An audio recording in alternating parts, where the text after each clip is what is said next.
tráfico de animais silvestres. Um crime que movimenta mais de 2 bilhões de dólares por ano no Brasil.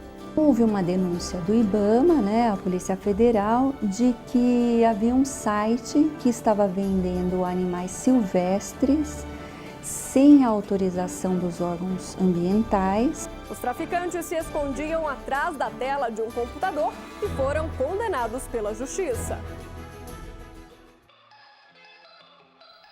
Cotas raciais. Eu cheguei numa sala, eles me perguntaram qual cor que eu me declarava, qual raça que eu me declarava, me declarei como negro. Com o objetivo de evitar fraudes, muitas universidades entrevistam os candidatos para comprovar as características afrodescendentes. Só que em Goiás, um estudante se recusou a participar desta etapa e recorreu à Justiça. Não há previsão expressa na norma para a realização de entrevistas, mas, obviamente, toda declaração, inclusive a autodeclaração, ela é submetida ou suscetível a um aspecto de constatação. Inclusão social. Aqui onde nós estamos é uma sala de sessão do Tribunal Regional Federal da 4ª Região lá. Qual foi a grande mudança que vocês implantaram aqui na questão no que se refere à acessibilidade? A grande mudança é o parlatório adaptável para incluir os advogados cadeirantes. Tudo isso e muito mais agora no Via Legal.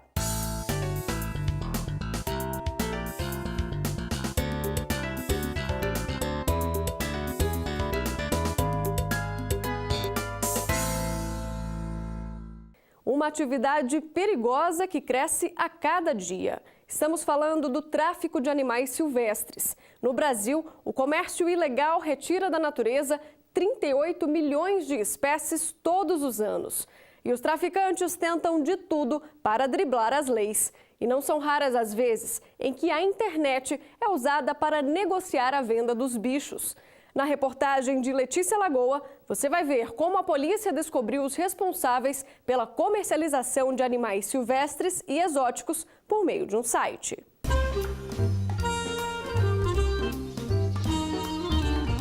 É aqui que Toninho passa muitas horas do dia, ao lado de centenas de passarinhos. Minha esposa queria um canário, a gente acabou ganhando uma revista, olhei essa revista, vi o canário e fui comprar. Chegando lá, quem eu vi? O pintacilgo da Venezuela. Menina, paixão à primeira vista. E o que era para ser apenas uma ave de estimação se transformou num grande negócio. O empresário construiu no fundo da casa dele um local próprio para criar e vender os pássaros raros. Aí fui estudando o passarinho, conheci das suas dificuldades, aquilo que estava acontecendo no seu país de origem, a extinção, mais de 150 anos de caça predatória. E eu coloquei como desafio, falei assim, eu vou criar. Um tarim da Venezuela chega a ser vendido por R$5.000. Mas para comercializar essas aves, Toninho precisou de uma autorização do IBAMA. Além disso, todos os pássaros só saem daqui depois de identificados. Na anilha é gravado um número que deve constar também na nota fiscal de venda. Tudo conforme a lei. A legislação já existe, ela deve ser cumprida nesse sentido. Porque se levando um animal de tráfico para dentro da sua casa, você é considerado um infrator ambiental. Então você é passível hoje de multa, sanção penal, inclusive até uma eventual ação de reparação de danos ambientais. Coisas que um papagaio hoje, sei lá, você paga R$2, R$3.000, você pode receber uma multa que pode chegar até 5, além de todos os prejuízos jurídicos aí que você vai ter que dispor com advogado, uma série de questões, né? De acordo com o IBAMA, cerca de 38 milhões de animais silvestres são retirados todos os anos da natureza para abastecer um comércio ilegal. Uma situação tão grave que em São Paulo o Ministério Público Federal entrou com uma ação civil contra o site Brasil Pet Shop, um tipo de classificados online. Na página, qualquer comerciante com ou sem licença ambiental anunciava a venda de animais silvestres e exóticos. Então houve uma denúncia do IBAMA, a Polícia Federal, de que havia um site que estava vendendo animais silvestres sem a autorização dos órgãos ambientais, né? Inclusive esse site estaria vendendo também animais que estão em extinção, né? Como os macacos sagui.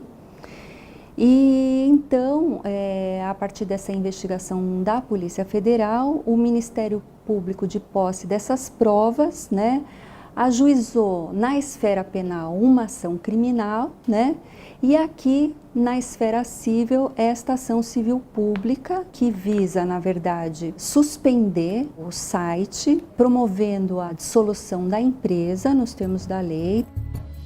A Justiça Federal de primeira instância julgou o pedido do Ministério Público e determinou a suspensão da página, que tinha em média 6 milhões de acessos por ano. A empresa que fez o registro do nome do site, unique.br, cumpriu a decisão liminar. Essa pessoa que está registrando, ela assume a responsabilidade pelo nome que ela está escolhendo para registro de domínio e pelo conteúdo, pelo uso que ela está dando a esse nome de domínio, ou seja, pela utilização mesmo que ela está dando para esse nome de domínio. O conteúdo que ela está inserindo, o que ela está fazendo de uso disso na internet, tá? Se o juiz determina que um domínio deve ser congelado ou cancelado, sendo recebido o ofício aqui no NIC, a gente cumpre imediatamente.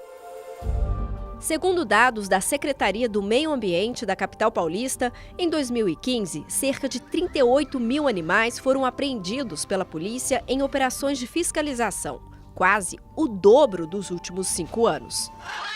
É bastante comum que esses animais que são retirados da natureza eles sejam transportados de maneira inadequada, a maior parte é retirado quando ainda é filhote, transportados dentro de canos de PVC, garrafas plásticas, então sim, é muito comum que esses animais tenham passado por maus tratos e é muito impactante. Capturar animais na natureza é um péssimo negócio, seja por aspecto legal ou seja pelo aspecto social. Trazer, por exemplo, um papagaio do tráfico para dentro de sua casa pode transmitir zoonoses, doenças, bactérias que muitas vezes você acaba nem associando. Então, para quem quer ter um bichinho de estimação diferente, que pode ser desde uma serpente a uma cacatua rosa, o certo é procurar lojas credenciadas. Marcelo está neste ramo há 20 anos e, segundo ele, toda venda precisa ser relatada à Secretaria do Meio Ambiente e o comprador ainda assina um termo de responsabilidade. Um papagaio desse pode viver 50 anos, então não é um bichinho que você vai comprar e ficar um pouco tempo, né? A pessoa comprando um animal desse aqui, ela sai com as orientações, o manual de instruções, alimentação, possíveis doenças, o tamanho do recinto adequado, tudo isso, né? Essa é uma arara azul fêmea, que pode custar até R$40 mil. A boa notícia é que no ano passado ela saiu da lista de animais em extinção devido aos criadouros licenciados. Resultado de quem trabalha de forma legal para ajudar a preservar a natureza. Os pitacilgos que Toninho cria há 14 anos também não estão mais ameaçados de extinção. Primeira coisa, procura ficar legal. Procura adquirir pássaros com nota fiscal, de criadouro legalizado. Investigue, pesquise, liga para o IBAMA. Se amanhã tiver uma mudança, eu vou tentar obedecer, porque eu gosto. Em primeiro lugar, o passarinho, em primeiro lugar, a ave. O que eu puder fazer para que essa ave perpetue e continue, eu vou fazer.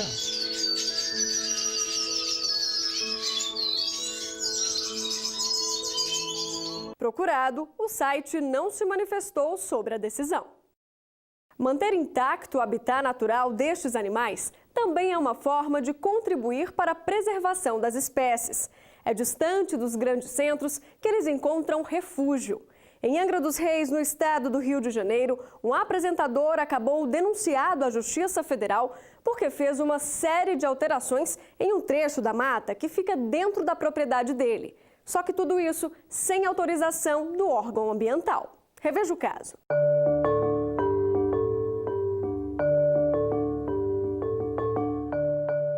O litoral sul do estado do Rio é repleto de ilhas. Em muitas, a Mata Atlântica está presente e resiste à presença do homem. O local turístico é ocupado por casas de veraneio e nem sempre as construções respeitam a natureza, como conta esse morador. Você tem desde quadra de tênis, helipontos, tudo isso gera um impacto grande, né, na natureza. Por isso, várias denúncias chegaram à Justiça Federal. Uma delas envolveu o apresentador Luciano Huck. De acordo com o laudo criminal, ele cometeu algumas irregularidades em uma propriedade localizada na Ilha das Palmeiras, em Angra dos Reis. Entre os flagrantes estão a pavimentação de trilhas, a supressão de vegetação em área de Mata Atlântica, danos a espécies vegetais ameaçadas de extinção, a alteração do fluxo hídrico, a construção de rampas no costão rochoso e a alteração da paisagem. O processo acabou em acordo, intermediado pela Justiça Federal. O apresentador não chegou a ser condenado, mas teve que pagar R$ 450 mil pelos danos.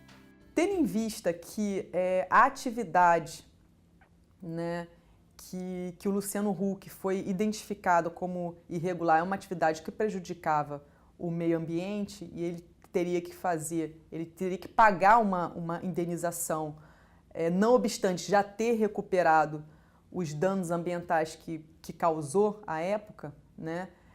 Foi proposto esse acordo com ele vinculado a essa problemática do coral-sol e ao término do acordo, a ação é extinta. O dinheiro foi usado em projetos do Instituto Chico Mendes de Conservação da Biodiversidade, o ICMBio. Parte do valor foi utilizado no combate a uma espécie exótica invasora que vem se alastrando na região e comprometendo o ecossistema marinho, o coral-sol. Nenhum organismo nosso nativo reconhece esse coral como uma alimentação, então ele não tem predador nenhum. Então ele só vai se reproduzindo e colonizando até o momento que a gente pode vir a ter um local que só tenha coral-sol, ou seja, vai acabar com a pesca, os peixes, a vida marinha do jeito que a gente conhece hoje a Baía da Ilha Grande, que é um local de grande biodiversidade marinha. A retirada dos corais não é fácil e só pode ser feita de forma manual. Para o chefe da Estação Ecológica de Tamoios, onde a infestação do coral-sol é mais crítica, o acordo na Justiça é positivo. E é essa divulgação, dessa conversão de pena, tudo isso que leva as pessoas a pensar, realmente a justiça está acontecendo a nível ambiental e pode resultar numa penalização.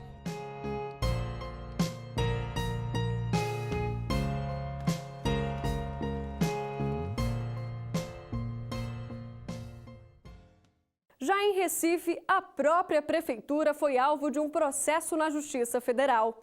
A proposta era transformar parte de um manguezal em parque. Relembre. O manguezal funciona como um dos principais refúgios de várias espécies marinhas. Na capital pernambucana, a gente encontra a maior reserva de mangue em área urbana da América Latina. O Parque dos Manguezais ocupa uma área de 320 hectares protegidos por lei. O mangue, ele é o berço da vida, tá? Uma diversidade incrível de fauna, não é? Encontra na vegetação de mangue, no ambiente de mangue, tá? O lugar, o espaço, o ambiente necessário para se desenvolver, não é? E sair dali para ir para o mar. Só que há alguns anos, essa área de preservação permanente virou o centro de uma grande discussão. Como 12 hectares do mangue são de terra seca, a prefeitura teve a ideia de urbanizar esse trecho. Mas, como o terreno é da União, a prefeitura precisaria de uma autorização especial. As negociações foram feitas com a Marinha, administradora da reserva.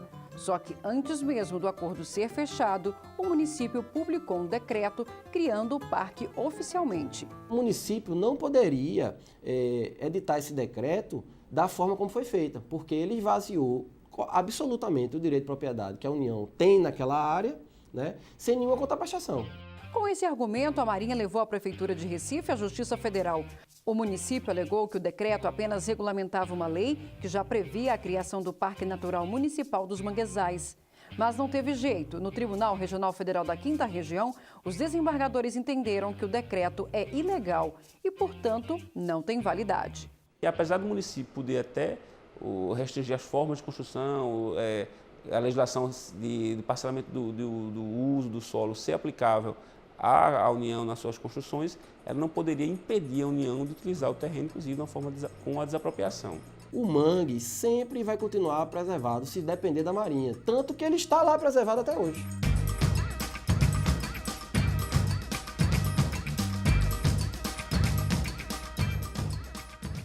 Só nos últimos 3 anos, 150 mil negros tiveram acesso ao ensino superior.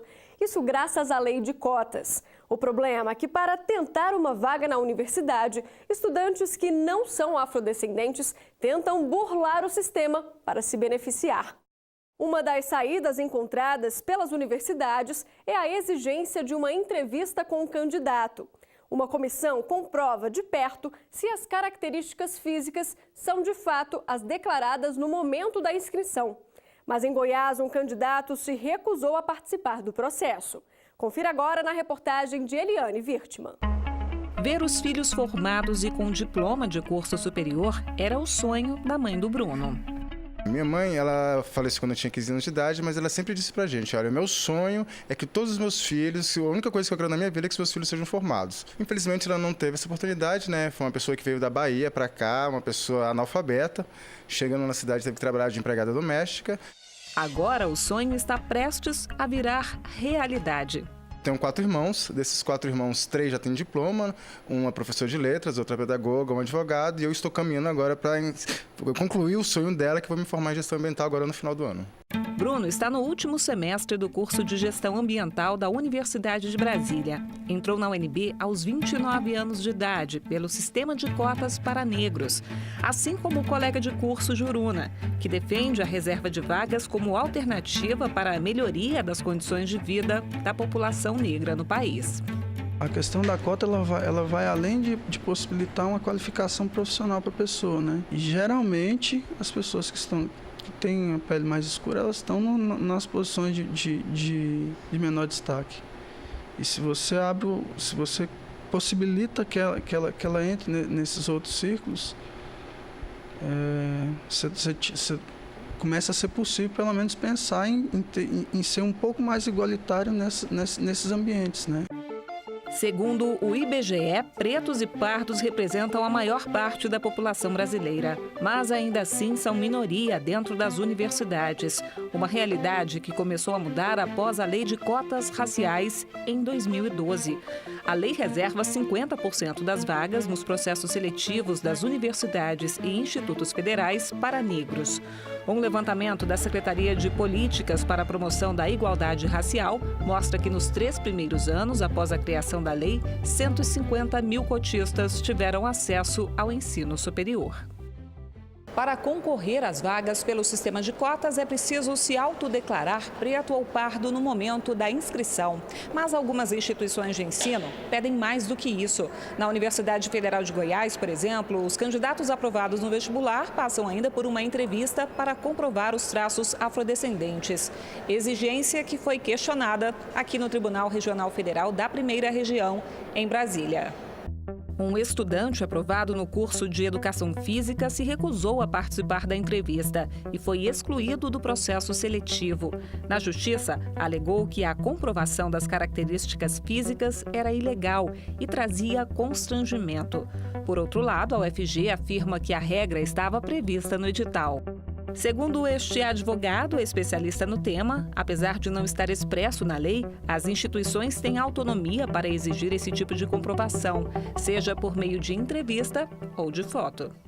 Não há previsão expressa na norma para a realização de entrevistas, mas, obviamente, toda declaração, inclusive a autodeclaração, ela é submetida ou suscetível a um aspecto de constatação. Este foi o entendimento dos desembargadores do Tribunal Regional Federal da Primeira Região, que consideraram a entrevista não apenas legal, mas também necessária para evitar fraudes. Com isso, o estudante foi desclassificado.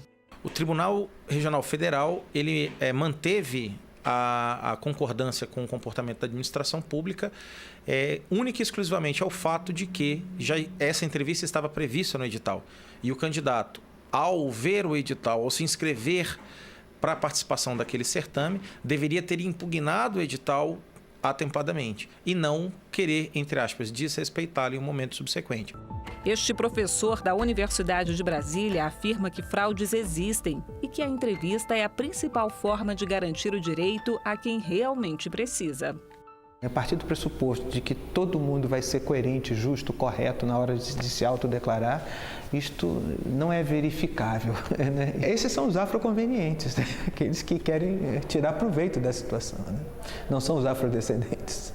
Bruno e Juruna passaram pela entrevista para entrar na UNB e garantem que não há qualquer tipo de constrangimento. Eu cheguei numa sala, eles me perguntaram qual cor que eu me declarava, qual raça que eu me declarava, me declarei como negro, eles perguntaram se tinha algum problema que eu pudesse tirar uma foto, eu disse que não, sem nenhum problema, e só apenas foi isso. Qual o problema de você ir lá e dizer, eu sou negro, qual o problema? Não tem vergonha nenhuma nisso.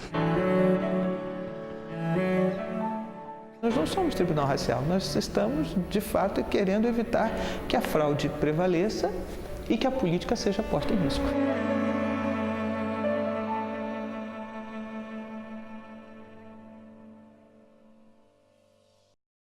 Quem convive com algum tipo de deficiência tem que superar todos os dias as dificuldades impostas pelas limitações. A boa notícia é que a presença de pessoas com deficiência no mercado de trabalho está cada vez maior. Na Justiça Federal, por exemplo, não faltam iniciativas que garantem a inclusão. O repórter Marcelo Magalhães traz os detalhes. Meu nome.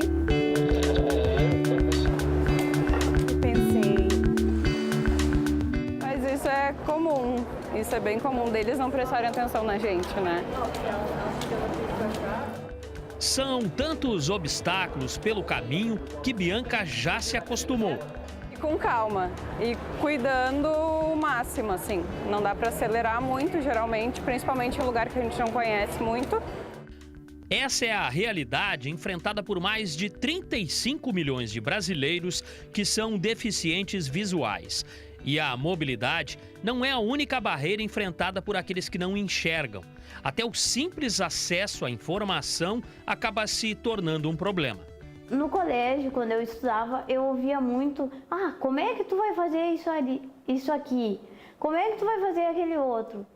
Eu procurava ir fazer e mostrar para eles que tem como, né? Que a gente é só deficiente, mas não que impeça da gente fazer alguma coisa. Promover a inclusão. Esse é um dos objetivos previstos no Planejamento Estratégico da Justiça Federal. A iniciativa mais recente vem do Conselho da Justiça Federal. O site foi adaptado para receber um software chamado Velibras. O sistema traduz textos para a língua brasileira de sinais. Depois de instalado, é só selecionar o que está escrito. Na verdade, nós estamos reconhecendo com isso a importância dessa língua oficial, que é a língua brasileira de sinais, e propiciando então ao deficiente auditivo que com dificuldade de alfabetização tem acesso à informação por meio da Libras, da língua brasileira de sinais. Além disso, o Conselho pretende incluir nas sessões do CJF e da Turma Nacional de Uniformização a participação de intérpretes. Já na Justiça Federal da 4ª Região, iniciativas como essa também têm sido desenvolvidas. Aqui existe uma equipe exclusiva para a criação de novos projetos. A gente usa as metodologias de projeto, que são metodologias de planejamento, de pesquisa e muita estratégia de escuta, né? E a estratégia de escuta, o que é? Se nós vamos fazer um projeto que vai envolver deficiente, pelo menos um deficiente que tem aquela dificuldade vai ser ouvido. Aqui onde nós estamos é uma sala de sessão do Tribunal Regional Federal da 4ª Região, Olavo. Qual foi a grande mudança que vocês implantaram aqui na questão no que se refere à acessibilidade? A grande mudança é o parlatório adaptável para incluir os advogados cadeirantes. Que é onde nós estamos. É onde nós estamos. Então, só que quando a gente projetou esse parlatório, a gente pensou em incluir o advogado cadeirante, mas tendo como norte o desenho universal. O que significa? Incluir qualquer pessoa. A inclusão vai além de facilitar o acesso aos prédios. Aqui há espaço também no mercado de trabalho. Esse grupo de surdos faz a triagem de processos em papel e ajuda a escanear as páginas. Eles fazem a digitalização dos processos, o processo é digitalizado, então o processo de papel é transformado num processo físico, num processo eletrônico, num processo digital, e eles fazem a conferência de todas as peças, uma a uma que foi digitalizada, para verificar a qualidade da digitalização. Esse ano, a meta é digitalizar mais de 140 mil processos só no Rio Grande do Sul. Mariane é a intérprete do grupo e conta que o aprendizado é diário. A gente às vezes não sabia, por exemplo, antes o que era uma instância, o que era um desembargador. Então isso a gente foi descobrindo juntos, né? Eu e eles, né? Vanessa é um exemplo de que limitação não é sinônimo de incapacidade. Ela trabalha na transcrição de áudios dos depoimentos de audiências das varas federais. O senhor tem direito ao silêncio, tá bom? É uma tarefa que exige, sobretudo, dedicação, concentração e muita força de vontade de querer e de entender a proposta do trabalho, tanto para melhor andamento dos processos, né, que é uma coisa importante, quanto para a gente mesmo, para a aprendizagem da gente mesmo. A gente aprende bastante. É necessária essa inclusão, é necessária essa acessibilidade, não porque está na moda, não porque é bonito, mas por uma questão de justiça.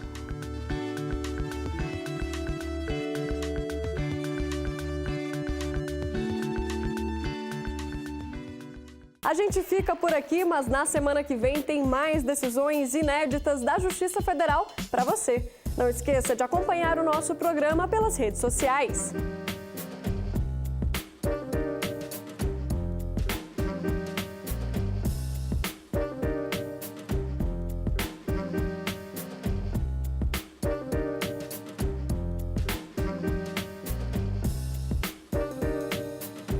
Curta, compartilhe, deixe sua opinião por lá. Até mais, tchau!